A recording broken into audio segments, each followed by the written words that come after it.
ആദ്യം goal concede ചെയ്തതിന് ശേഷം ഒരു 80 മിനിറ്റ് കഴിഞ്ഞിട്ട് തിരിച്ചടിച്ച് ജയിച്ചു വരുന്ന അർജന്റീനയെ പറ്റിയിട്ടാണ് നമ്മൾ കഴിഞ്ഞ കുറേ വീഡിയോസ് ചർച്ച ചെയ്തത്. അപ്പോഴൊക്കെ ഞാൻ പറഞ്ഞൊരു കാര്യം ഉണ്ടായിരുന്നു.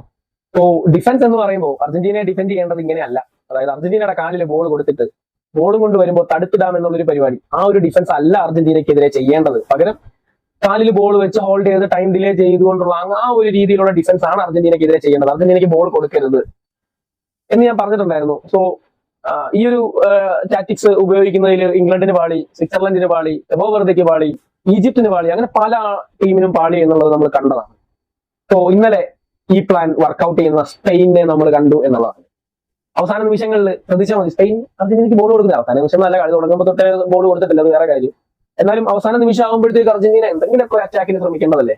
കാരണം ശ്രമിക്കാൻ പറ്റുന്നില്ല, ശ്രമിക്കാനുള്ള അവസരം അർജന്റീനയ്ക്കില്ല. കാരണം കാലിൽ ബോളില്ല എന്നുള്ളതാണ്.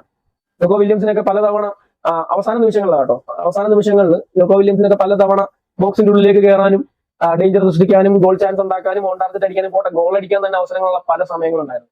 ന്യൂക്കോ വില്യംസ് ഒക്കെ എന്താ ചെയ്തത്, അവിടെ വരെ പോയി ഡ്രിബിൾ ചെയ്തൊക്കെ പോയിട്ട് ബോൾ തിരിച്ചു വലിക്കുന്നു, വീണ്ടും കീപ്പറിന്റെ അടുത്ത് പോവാ ബോൾ. അപ്പൊ അങ്ങനെ ടൈം ഡിലേ ചെയ്തു. പെർഫെക്റ്റ് ഡിഫൻസ് എന്നുള്ളതാണ്, പറയാതിരിക്കാൻ വയ്യ. റോഡ്രി, കൊക്കോറേൽ, പറയാൻ വയ്യ. ഇതാണ്, ഇങ്ങനെയാണ് അറ്റാക്കിംഗ് ഫുട്ബോളും ഡിഫൻസീവ് ഫുട്ബോളും എല്ലാം കൂടി ഒന്നിച്ചൊരു കോംബോ പാക്കായിട്ടാണ് സ്പെയിൻ ഇന്നലെ വന്നിട്ടുണ്ടായിരുന്നത്. ഒരു രീതിയിലുമുള്ള ഡോമിനേഷൻ അർജന്റീനയുടെ ഭാഗത്തുനിന്നുണ്ടായില്ല. അർജന്റീനയെ ടോട്ടലി ലോക്ക് ചെയ്തു. മെസ്സിയൊക്കെ കൂട്ടി തളച്ചു എന്ന് വേണമെങ്കിൽ പറയാം. മെസ്സിയൊക്കെ കളിക്കാൻ ഉണ്ടായിരുന്നോ എന്ന് പോലും സംശയിക്കേണ്ട അവസ്ഥ വന്നു എന്നുള്ളതാണ്. സോ നിങ്ങളുടെ അഭിപ്രായം കമന്റ് ചെയ്യാം. Thank you.